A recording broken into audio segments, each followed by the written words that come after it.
오늘 성경 64번째로 요한 3서에 대해서 우리가 말씀을 나눕니다. 사람이 다재다능한 것도 좋지만 어떤 것이라도 한 가지 잘하면 그것으로 인정받고 쓰임받고 또 행복한 인생을 살아갈 수 있습니다. 음악가는 잘 연주하는 악기 하나만 있으면 세계 어느 곳에 가서도 인정받고 존경받을 수 있습니다. 청와대 모 행정관이 사의를 표현하고 또 그것에 대한 여러 가지 갑론을박의 말이 있는데, 어쨌든 그분이 상당히 그 공연이라든지 여러 가지 일을 웃사람에게 맞는 적절한 그런 행사를 수행한다고 그렇게 정평이 나 있습니다.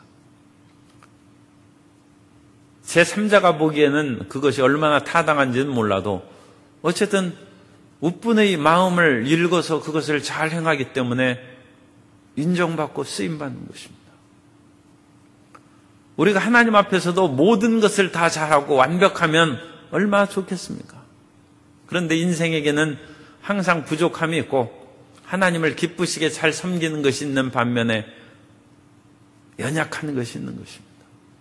그런데 오늘 요한 3서에서 우리에게 하나님의 사랑을 받아서 영혼이 잘된 같이 범사에 잘되고 강건한 복을 누릴 수 있는 길이 있는데, 그 길은 진리 안에서 행하는 것이고, 그 진리 안에서 행하는 것을 구체적으로 얘기하면 나그네 잘 대접하는 것이다.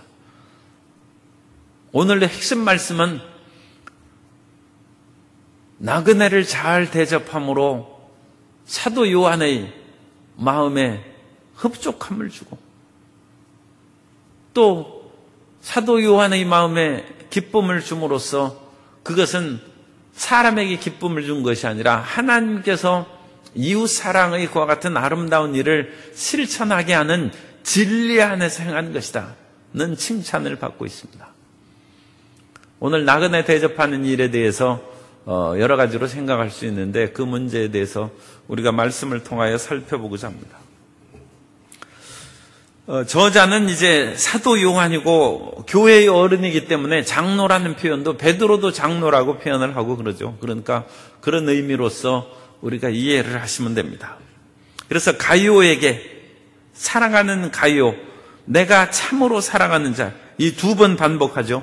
이건 헬라어로 쓰여진 것입니다만 사도 요한도 유대인이기 때문에 히브리적인 용법으로 반복하고, 구약 성경에 보면 비슷한 내용이 반복되어서 언급하는 건 그것이 이제 참으로 강조하는 것입니다. 그러니까 참으로 사랑하는 가이오에게 편지한다는 것입니다. 그러면서 정윤기 목사님께서 이 말씀의 은혜를 받고 그야말로 레마를 받아서 세계 최대 교회를 세운 사랑하는 자여, 내가 범사에 잘되고 내 영혼이 잘된 같이 내가 범사에 잘되고 강건하기를 내가 간구하노라 하는 그 말씀을 이제 가이오에게 향하고 있는 것입니다.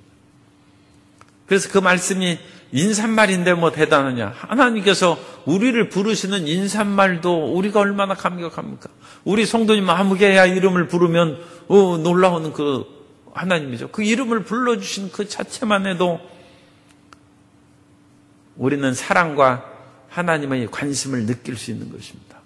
더군다나 이것은 단순한 부르는 정도가 아니라 삼중 축복의 그런 근원을 가지고 있는 그런 축복의 인사말인즉, 모든 사람들이 받아서 참으로 영혼이 잘되고 범사에 형통하고 강건한 삼중 축복을 누릴 수 있는 말씀인 것입니다. 그런데 그러한 축복의 말씀을 가이오에게 이제 하나님의 말씀을 받아서 대언하는 이유는, 아까도 말씀드린 것처럼 내가 진리 안에 행하기 때문에 이 축복을 하는 것이고, 또 내 마음이 기쁜 것은 내가 가르친 자들이, 내 사랑하는 자녀들이, 그러니까 이건 제자여 자녀들, 진리 안에 행한다는 말을 듣는 것보다 더 기쁜 일이 없다는 것입니다. 복음을 증거하고 예수님을 믿게 했는데 그 사람이 정말로 믿음이 자라나서 이제 하나님의 말씀대로 살아가는 것이죠. 그러면 그 가르친 사람 또는 복음을 전한 분이 얼마나 기쁘겠습니까? 그래서 사도 요한이 이 가룟유가 이런 일을 행하는 것을 보고 진리 안에 행하고 참 내가 진리를 전해준 그 기쁨이 크다. 그런데 그 진리는 무엇이냐? 이 내용 가운데 핵심되는 것은 나그네를 대접하는 것입니다. 그래서 이 나그네를 대접하는 그 내용이 다른 사람에게는 쉬운 일이 아닐 수도 있는 것이죠. 요즘에 예멘에서 그 제주도의 사람들이 많이 들어와서 거기에서 취업을 하고 또 난민 신청을 하기 때문에 제주도민들이 반대하는 내용이 그와 같이 뉴스에 보도가 됐습니다. 그런데 난민 신청하기 전에는 그 신청을 하면 허락이 나기 전까지는 취업할 수 없는데 그것을 또 그 일을 할 수 있도록 그와 같이 해준 그런 공무원이 있다고 그래요. 그래서 그렇게 불법적으로 그런 일을 하면 되겠느냐. 그런 것들은 이제 그 난민들이 들어와서 지금 당장 먹고 살기가 어려우면 그 국가에서 음식물을 제공하는 일이 있어도 법에 어긋나는 취업을 시켜서 벌어먹고 살려고 하면 안 되죠. 외국에 유학 간 학생들이 사실 어려운 가운데서도 유학을 와서 공부하는 사람들이 많습니다. 그런데 절대 취업 못합니다. 일부 국가에서 취업하는 것으로 허락난 그런 환경하에서는 가능하지만 학생 비자를 가지고 공부하는 사람이 그 나라 법에 어긋나게 불법 취업하면 그건 당장 쫓겨날 사유가 되는 것이죠. 공부하러 온 그 학생이 얼마나 선한 그런 동기를 갖고 그 나라에 무슨 피해를 주겠습니까? 그러나 법에 어긋나서 그렇게 아르바이트하고 취업하는 것은 안 되게 된 것은 안 되는 것입니다. 그러면 나라에서도 그거에 맞게 적용을 해야 되는데 그런 문제가 이제 매끄럽지는 않아요. 그러나 어쨌든 간에 이 예멘에 있는 난민들이 이주민이죠. 와서 한국에서 살겠다고 하는데 살게 해주면 어떠냐. 이제 그런 찬성과 우리도 살기 힘든데 그런 사람들을 살게 받아줘서는 안 된다. 그래 난민의 시조는 아브라함이 갈대아 우르에서 하란으로 이주했다가 거기에서도 이제 다시 가나안 땅으로 이주합니다. 그래서 그 땅에 이주한 후에 발붙일 땅이 없었어요. 아브라함이 이동하는 그런 루트는 강수량 300mm 지대 이하로 이동합니다. 그러니까 사람이 농사를 짓고 살아가기에 편한 가나안의 내륙 지방으로 아브라함이나 이삭과 야곱이 그 안으로 들어간 적이 없어요. 그것은 그 안에 이미 가나안의 상당히 번영한 문명이 자리 잡고 있었고 나중에 아브라함이 그 안에 사라가 죽었을 때에도 막벨라 굴을 나그네인 나에게 그 땅을 팔라고 그러면서 무덤을 마련하는 것을 볼 수 있습니다. 그러므로 아브라함이 이주민으로서 그 내륙의 그 살기 좋은 땅으로 들어가지 못했다는 거죠.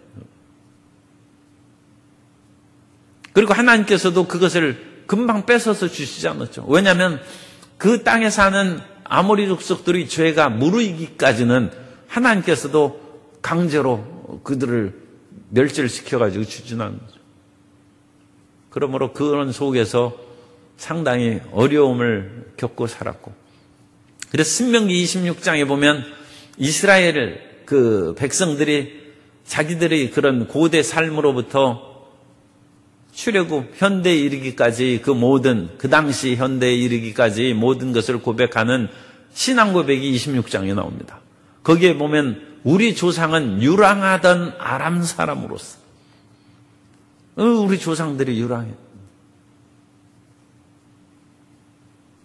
그러므로 하나님께서는 사람이 어떤 지역으로 이동하는 것을 하나님께서 본질적으로 허락하십니다.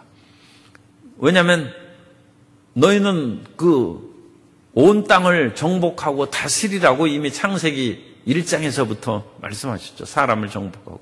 그런데 그와 같이 모든 백성들이 흩어져 사는 것은 하나님의 뜻인데 때가 지나면서 그것이 국가가 생기고 민족적 집단이 그 지역을 먼저 차지하므로 사도행전에 보면 각 족속으로 거주할 영역을 정해 주셨다고 말씀했어요.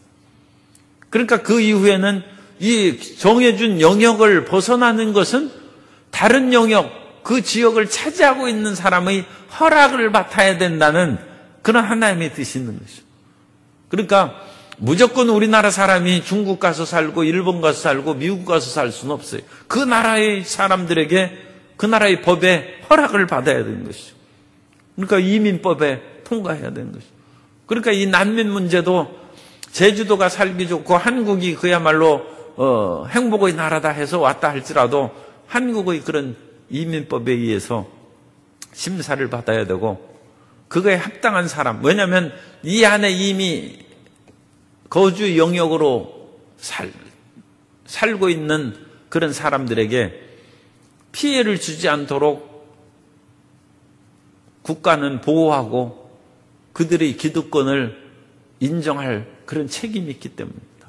그러나 또한 하나님의 사랑과 또 인간은 어느 한 지역에서 지금 죽을 지경이 돼서 불난 집에서 있는데 뛰쳐나와야죠. 뛰쳐나와서 살 길을 마련해 준 것이 그것이 인간됨의 도리입니다. 그리고 그것은 하나님의 뜻입니다. 그러니까 이런 하나님의 원칙적인 인간 사랑과 국내의 그런 모든 상황에 맞춰서 해결해 나가는 것이 그것이 과제입니다. 그러니까 귀찮다고 무조건 그것을 쫓아내버리고 포기해버리거나 그런 일은 있으면 안 되고 열심히 그것을 연구하고 기도해서 해결해 나가야 하는 것이죠. 로마 시대에도 크리스찬들이 끊임없이 순회하면서 복음을 증거하고 또 순회 설교자들이 있었어요. 그래서 그분들은 특정한 교회를 담임하고 있지 않냐고 일종의 복음 전도자죠.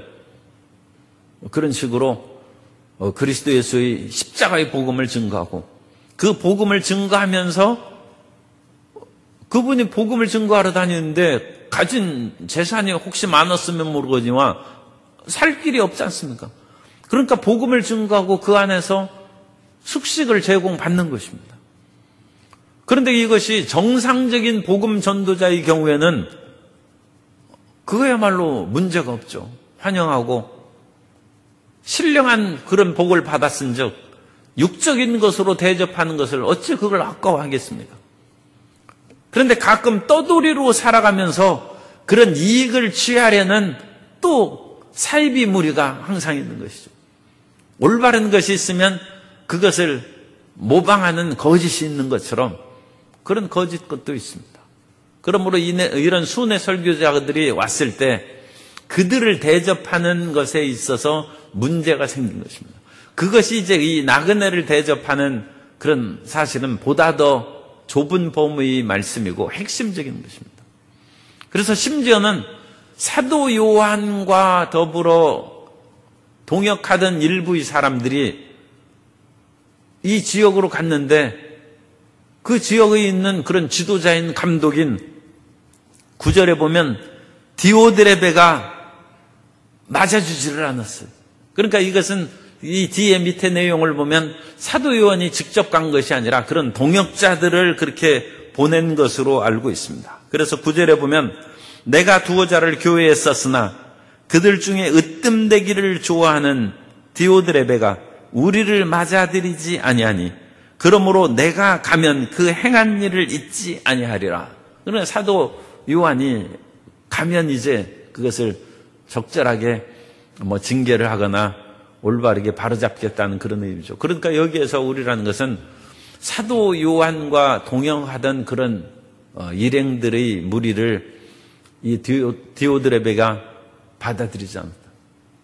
이 두 가지로 생각할 수 있습니다. 하나는 디오드레베가 그 당시 지역교회의 그런 지도자였는데 이런 순회 설교가들에 대한 그런 혐오증이 생겨가지고 사도 요한이 함께하고 보증하는 그런 사람들조차도 그냥 인정하지 않고 쫓아보냈다는 좀 잘못된 행동을 한 것으로 그렇게 볼 수 있고, 또 다른 측면으로는 디오드레베가 앞에 수식하는 말이 으뜸되기를 좋아하는 디오드레베라고 했습니다. 그것은 사도 요한의 그런 방침이라든지 선교 일정을 거부하는 것입니다. 그래서 디오드레베는 그 당시 형성되기 하기 시작한 이 교회의 그런 7이나 전 교회를 이끌어 나가는 사도적인 권위를 거절하는 것입니다. 그러니까 이 디오드레베는 그런 점에 있어서는 상당히 문제성이 심각한 그런 상황도 얘기할 수 있습니다. 그래서 사도 요한의 명령을 거부하는 거죠. 그리고 사도 요한의 동역자들이 그런 와서 설교하는 것을 거부하는 것은 이단적인 가능성도 이 디오드레베가 갖고 있다.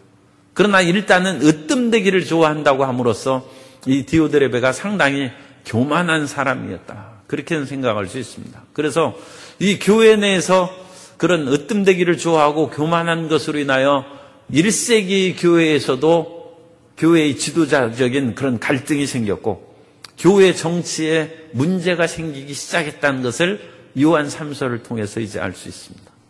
그래서 이런 교회 정치적인 문제로도 생각할 수 있고, 또 그냥 간단하게 일반적으로 생각하면 나그네를 대접하지 않냐고 좀 매정하고 몰인정한 그런 잘못된 마음을 가진 디오드레베다. 그렇게도 이제 일반적으로 이제 생각할 수 있는 면입니다. 그러나 어쨌든 디오드레베는 이 성경에 기록된 것처럼 칭찬받지 못하고 하나님의 축복을 받지 못합니다. 그러나 그 밑에 가면 12절에 데메드리오가 있어요. 데메드리오. 이 데메드리오는 무사람에게도 진리에게서도 증거를 받았음에 우리도 증언하노니 너는 우리의 증언이 참된 줄을 아느니라. 그래서 데메드리오는 무사람에게도 진리에게서 증거를 받았다는 것은 이웃을 사랑하는 진리입니다. 그리고 무사람은 이 사람을 찾아가면 거기에서 밥도 먹고 잠도 자고 그야말로 여행객들이 여러 가지 편의를 제공받고, 데메드리오도 다른 교회의 그런 지도자적인 입장에 있었을 것입니다. 그래서 거기에서는 순회 설교가들이 그야말로 많은 도움을 받았어요. 그러니까 이 데메드리오는 무사람에게도 진리에게도 증거를 받았다.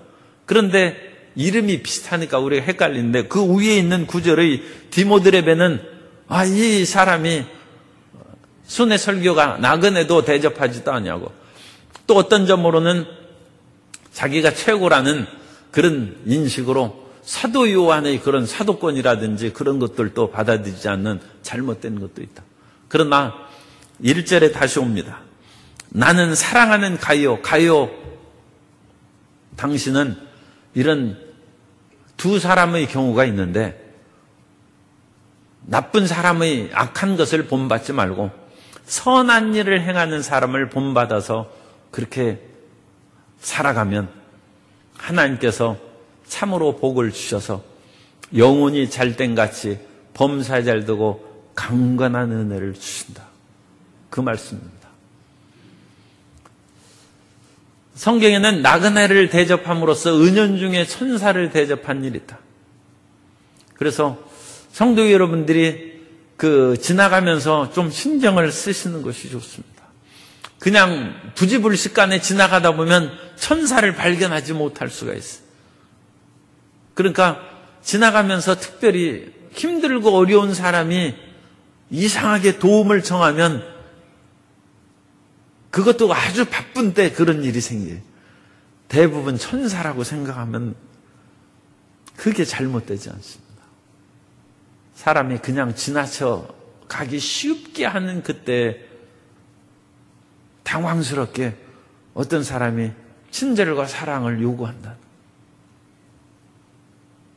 그런 것은 예산 일이 아닙니다. 그래서 은연중에 다른 사람을 돕고 힘을 주는, 그리고 그런 도움이 엄청나게 크면 우리가 도움을 못 주죠. 그런데 자기가 할 수 있는 일입니다. 그런데 자기가 바쁘고 또는 사람이 돈 100원이라도 허탄한 데 쓰는 것이 좀 아깝죠. 그러나 1, 2천 원 또는 10,000원이라도 없어도 별 큰 지장이 없을 수 있습니다. 그럴 때 그런 사람을 돕는 것은 은연중에 천사를 돕는 일이 될 수 있습니다. 그러면 그 사람의 영혼이 잘 됩니다. 이 하나님의 축복은 하늘에서 그냥 무작정 떨어지는 것이 아닙니다. 우리의 삶 가운데 진리 안에 행하고, 그 진리는 이웃 사랑이에요. 하나님을 사랑하고 이웃을 사랑하는 것이 성경의 진리입니다. 기본적인 진리입니다. 그러므로 하나님을 사랑하는 것은, 우리가 이 새벽기도 나오는데 하나님 사랑하는 것은 일단 기본으로 가지고 있다고 지금 그렇게 믿고, 두 번째는 이웃을 사랑하는 것인데, 이웃 사랑은 그렇게 아주 평범하고 우리가 잘 눈치채지 못하게 다가온다니까요. 그래서 그 가운데 나그네를 대접하는 일을 기억하세요. 그러면 하나님의 사랑을 실천하는 것이고, 그 안에 위대한 역사가 생겨서 인간은 하나님을 떠난 삼중 저주 가운데 있는 존재입니다. 영혼이 죽고, 그럼으로써 인생의 살아가는 범사가 잘못된 것이고, 필경은 육체가 병들고 죽어가는, 이것이 영혼육의 삼중 저주입니다. 그 삼중 저주를 그리스도 예수께서 십자가로 대속하셨어요. 그래서 그것이 삼중 대속입니다. 예수님께서는 십자가를 통하여 우리 죄를 짊어지심으로 하나님과 우리 사이에 가로막힌 죄악을 없앴어요. 그래서 우리 영혼이 하나님께 나아갈 수 있는 길을 열어주셨어요. 그것이 우리 영혼에 거듭나는 것입니다. 그래서 우리 영혼이 거듭나서 영혼이 잘 되면 하나님과의 길이 열렸으니까 사람들과의 길이 열리죠. 범사에 형통하는 것입니다. 그래서 하나님이 함께하는 그 사람의 길에는 장애물이 없어요. 내 인생이 왜 이리 고단한가? 하나님과의 관계를 생각해 봐야 돼요. 인생이 어찌 하나님께서 일부러 고단하게 하십니까? 하나님과의 길이 열리고 소통하면 사람들과의 길도 소통하는 것이고, 사람들과의 길이 소통하면 자연 만물과 다른 세계와도 소통하는 것이고, 그건 범사에 형통하는 거예요. 그리고 우리 마음 가운데 하나님으로 말미암아 마음의 쉼을 얻었는데, 수고하고 무거운 짐을 하나님께 맡겨서 마음을 쉼을 얻었는데, 육신의 대부분의 질병이 오늘날 스트레스라고 그러지 않습니까? 스트레스가 소화인데 소화불량, 소화가 왜 안 되느냐? 그래서 위를 검사해 보니까 별 이상이 없어요. 그럼 그건 스트레스성 위장병이에요. 신경성 위장병이죠. 마음에 수고하고 무거운 짐을 주님 앞에 맡기면 소화도 잘 되고, 그러니까 몸도 식사를 잘 하셔야 힘이 생깁니다. 사람은 먹는 것이 없으면 힘이 없어요. 그러니까 식사를 잘 하셔야 되는데, 그러면 몸에 힘이 생기죠. 힘이 생기면 용기와 희망이 솟아오릅니다. 강건하게 됩니다. 강건하니까 얼굴이 찌푸린 인상이 아니라 웃는 인상이 나. 아니, 지금 먹고 배부른데 마음이 즐거운데 인상이 좋은 것이죠. 그러니까 인상이 좋으니까 사람들과의 관계도 좋아지고 모든 것이 다 좋아지고, 그것이 그리스도의 삼중 대속으로 말미암아 우리의 영혼이 잘 되고 범사에 형통하고 강건하게 됩니다. 그런데 이와 같은 그런 축복의, 삼중 축복의 은혜가 우리에게 나타날 수 있는 탁월한 구체적인 길이 하나는 나그네를 대접하는 것이고 이웃을 돕는 것이고, 그것은 개인적으로도 복을 받을 뿐만 아니라 이것은 우리가 심각하게 생각하고 기도해야 될 문제지만, 낯선 곳에서 온 사람들이 우리나라에서 살고자 왔는데 그 돕는 것은 나그네를 돕는 거예요. 여러 가지 그런 사회적인 부작용을 최소화하면서, 사람들은 옛날에 자기 집 앞에 어린아기가 있어도 그 아기를 버리지 않고 키웠다고 합니다. 오늘날의 그런 시대에는 상당히 좀 여러 가지 법적인 문제가 따릅니다만, 그러면 그 집에 복이 들어온다. 그럼으로써 우리가 번거로운 것만 생각하는 것이 아니라 이웃을 돕고 사랑함으로써 진리를 실천하고, 그러므로 사랑하는 가이오가 되어서 영혼이 잘된 같이 범사에 되고 강건한 복을 누리는 모든 성도 여러분 되시기를 예수님 이름으로 축원합니다.